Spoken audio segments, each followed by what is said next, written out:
विशिष्ट वक्ता डॉक्टर पंकज पाराशर और संचालन कर रहे देवेंद्र कुमार गुप्ता। आपने मुझे समय दिया,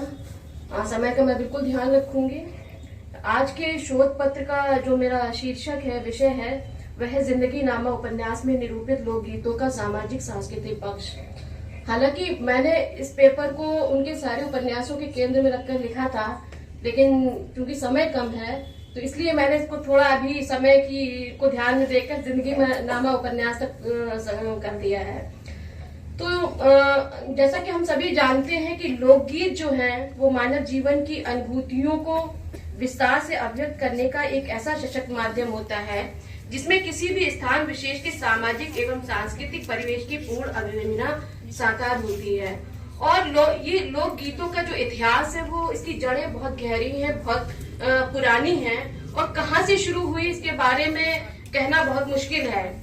लोकगीतों की सामाजिक सांस्कृतिक विरासत के इतिहास का क्षेत्र इतना अधिक व्यापक है कि जीवन का ऐसा कोई भी पहलू नहीं है, ऐसा कोई भी दृष्टिकोण नहीं है जो कि इन लोकगीतों की मधुर ध्वनि में स्पंदित ना होता हो।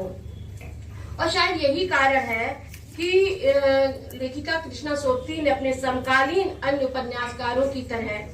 स्पेशली आंचलिक उपन्यासकारों की तरह ही, उन्होंने अपने उपन्यासों के कथ्य फलक के विस्तार हेतु इन लोकगीतों को अपनी सृजनात्मकता का आधार बनाया। और इस दृष्टि से विशेष रूप से अगर हम देखें तो डार से बिछुड़ी उनका जो उपन्यास है और जिंदगी नामा, ये दोनों उपन्यास विशिष्ट रहे हैं। अपने इन उपन्यासों में निरूपित लोकगीतों में लेखिका कृष्णा सोबती ने सामाजिक जीवन की वास्तविक भावनाओं का अंकन इतना अधिक विस्तार से किया है कि अगर उन गीतों को हटा दे तो कथ्य फलक बहुत संक्षिप्त रह जाएगा। इन गीतों में जहां उत्सव त्योहारों की उमंग है तो वहीं जीवन संघर्ष का तनाव एवं अवसाद भी मौजूद है।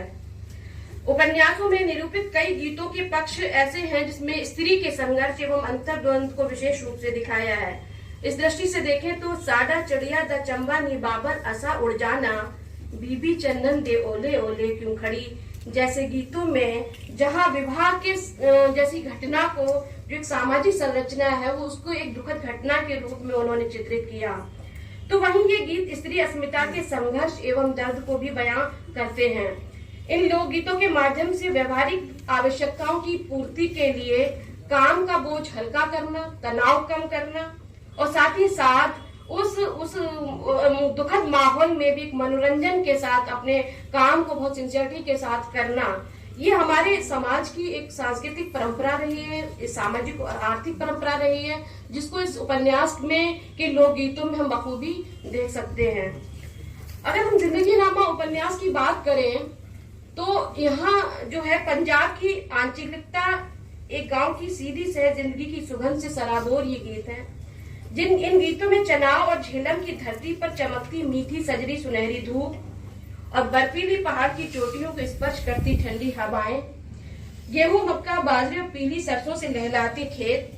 रंगीली पीढ़ियों पर बैठी सजी सबरी रानियां,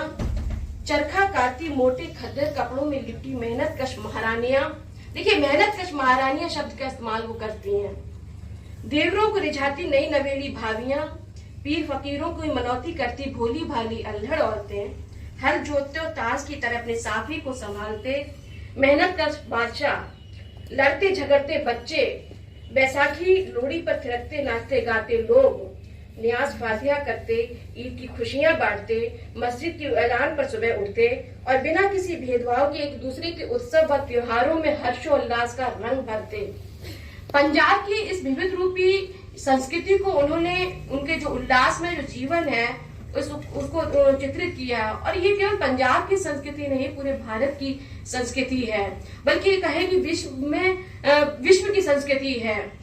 उपन्यास में निहित लोकगीतों और कवित्वों के माध्यम से ये जिंदगी और भी अधिक स्पंदित होती है। वह जीवन प्रवाह की तरह न केवल कथ्य को विस्तार देती है बल्कि हिलोरे लेते हुए अनवरत गति से आगे बढ़ती जाती है, जिसमें सुख दुख, हर्ष विषाद, आस्था अनास्था, रीति रिवाज, परंपरागत संस्कार, लोक विश्वास, सभी कुछ अपने पूरे वैभव के साथ जिंदगी नामा उपन्यास में चित्रित हुआ है। इन लोकगीतों का अगर हम अवलोकन करें और विश्लेषण करें तो लोकगीतों में जहाँ संतों की वाणी की भजन की गुंजार है, तो वहीं ये गीत सूफी परंपरा की रूमानियत से भी सराबोर है। इस दृष्टि में बहुत अगर देखा जाए तो हर चित्त लागे हाथ कलम अगमम मस्तक लेखावत उरज रहियो सब संग अनूप रूपावत उस्तति कहनु न जाई मुखौ तो हरिया मोही देख दरसु नानक बलिहरिया जैसे गीत अत्यंत महत्वपूर्ण रहे हैं। और उपन्यास में चित्रित कवित्वों और साखियों में भारतीय जीवन दर्शन की झांकियों का अद्भुत मिश्रण दिखाई पड़ता है, जिनमें न केवल जीवन के शाश्वत नियम हैं, बल्कि यह गीत मध्ययुगीन संत एवं नीतिपरक काम परंपरा का स्मरण कराते भी प्रतीत होते हैं। इसमें एक नीतिपरक पंक्तियां हैं उपन्यास के अंतर्गत, जिसको मैं कोट करूंगी कि उन्होंने लिखा कि गए वक्त थे उम्र फिर नहीं मुड़दे, गए करम थे भाग न आप देने, गई लह समुद्रों तीर छुटा, गई गल जवान थी नहीं मुड़दी, गए रूह कलबूत न आप देने। इस कवित्व में, इस नीति परक कवित्व में अगर आप देखें तो उन्होंने समय की महत्ता को दर्शाया है कि बीता हुआ समय फिर से वापस नहीं आता, ना वक्त लौटता है, ना उम्र, ना कर्म, ना भाग्य, ना लहर, ना धनुष से छूटा तीर, ना जवान से निकली बात, ना शरीर से निकली आत्मा। जिंदगी नामा में अगर देखें तो सूफी गीतों का अपार सौंदर्य निहित है। इसके अलावा जिसमें जिंदा शाह मदार, बुल्ले शाहू हर चित लागे, नाम अरबी नाम लाहौरी, मेरे वीर का सहरा आया, औलिया मौलिया में बरसा, मेरे पेशवा अल्लाह बख्श इत्यादि गीतों में सूफियाना मतवाली इश्क की झलक स्पष्ट दिखाई देती है। वो लिखती है कि जिंदा शाह मदार अल्लाह की सौंधा देखया, मदार ली मदार नीले घोड़े वाला, शब्द दुशाले वाला, बाकिया फौजा वाला। ये हालांकि ये गीत पंजाबी भाषा से थोड़ी क्लिष्टता है, लेकिन जैसे जैसे इनको जब पढ़ते हैं तो उस सूफी रूमानियत में पाठक जरूर खो जाता है, उनके भाव से तादाद में स्थापित जरूर करता है और रसमग्न होकर झूमने पर बेवश भी हो जाता है अगर उस दिल से इन गीतों को हम पढ़ते हैं। और इन गीतों की सबसे बड़ी जो विशिष्टता है वो जो कोई भी तीज त्योहार हो, सभी धर्म के लोग उसमें बराबर की भागीदारी करते हैं और जो सामाजिक सद्भाव का वो प्रतिनिधित्व करते हैं। वो लिखते हैं कि हिंदू ना ही मैं मुसलमान, बैठिए तिरंजन तज अभिमान, सुन्नी ना ही हम शिया, सुलह कुल का मार्ग लिया, भूखे ना ही हम रज्जे, रौंदे ना ही हम हंसदे। इसके ये सारे जो गीत है वो हमारी भारतीय संस्कृति के जीवंत उदाहरण है। हमारे यहाँ एक परंपरा है कि शादी ब्याह हो या दुख का अवसर हो, हम बिना ईश्वर को याद किए हुए कोई भी काम शुरू नहीं करते। इसी प्रकार इस उपन्यास में भी जो स्त्रियां हैं, जो गांव की जो स्त्रियां हैं, वो भी अल्लाह को, हमारे एक अल्लाह गीत गाने की भी परंपरा है शादी विवाह में। तो वो कहते हैं कि अव्वल हमद खुदा दा विरद की जाए, इश्क कीता सुजग दा विरद की जाए, पहला आप ही रब ने इश्क कीता, तो माशूक है नबी रसूल मियाँ, इश्क पीर फकीर दा मर्तबा है। तो इन पंक्तियों में उन स्त्रियों की जो दिव्य स्नेहमयी जो निश्चल भावना है वो दिखाई पड़ती है, जो हमें कहीं ना कहीं लोक संस्कृति से जोड़ती है। उपन्यास के प्रारंभ में ही अगर हम देखें तो जहाँ शाह शानी के घर पर तिरंजन तीज मनाई जा रही है, गांव की लड़कियां और स्त्रियां चरखा काटने आती हैं और वारिस शाह की डोली चढ़िया मारिया हीरा जी को, मैनू ले चल बावला ले चल, वे ऐसी हीर उठाकर गाती हैं कि पूरी जो हवेली है वो संगीत में हो जाती है।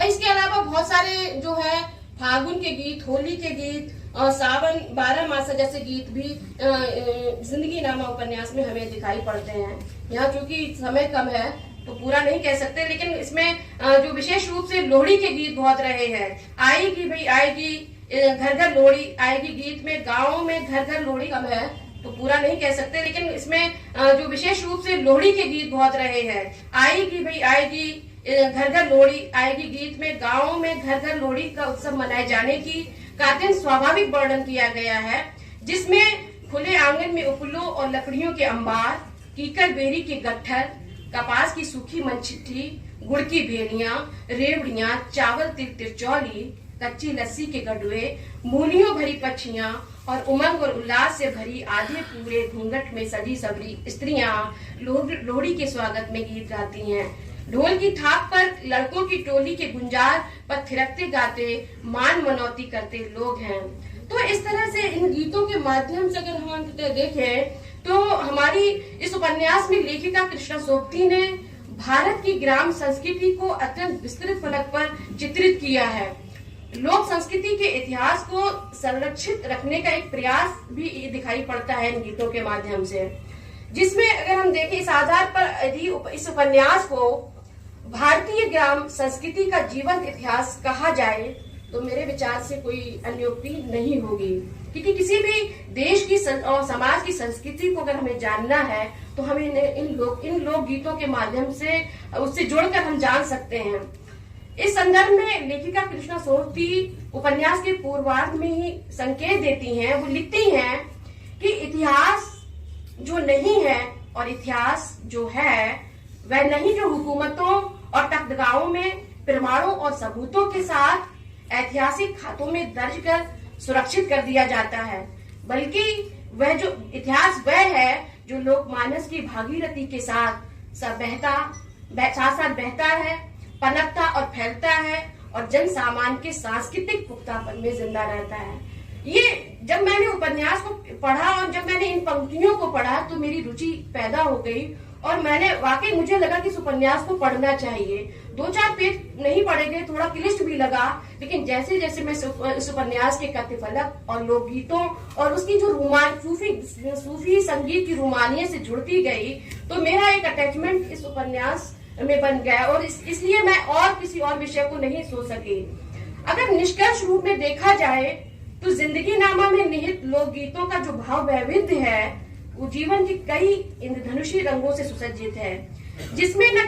जिन्होंने न केवल कथ्य को विस्तार दिया है बल्कि शिल्प संरचना का एक ऐसा नया प्रतिमान रचा है जो कथ्य और शिल्प के सारे हथियार डालकर जिंदगी को जिंदगी की तरह आंकने की ही नहीं केवल बल्कि जिंदगी को जिंदगी की तरह जीने की भरपूर कोशिश करता हुआ दिखाई पड़ता है। और मेरे विचार से यह जिंदगी नामा उपन्यास की सबसे बड़ी मौलिकता और विशिष्टता है। धैर्य से सुनने के लिए धन्यवाद। आपने कृष्णा सोबती के उपन्यासों में जो गीतों का जो महत्व है, जो की सार्थकता है, उसको स्पष्ट किया। अब मैं अपने ही बात की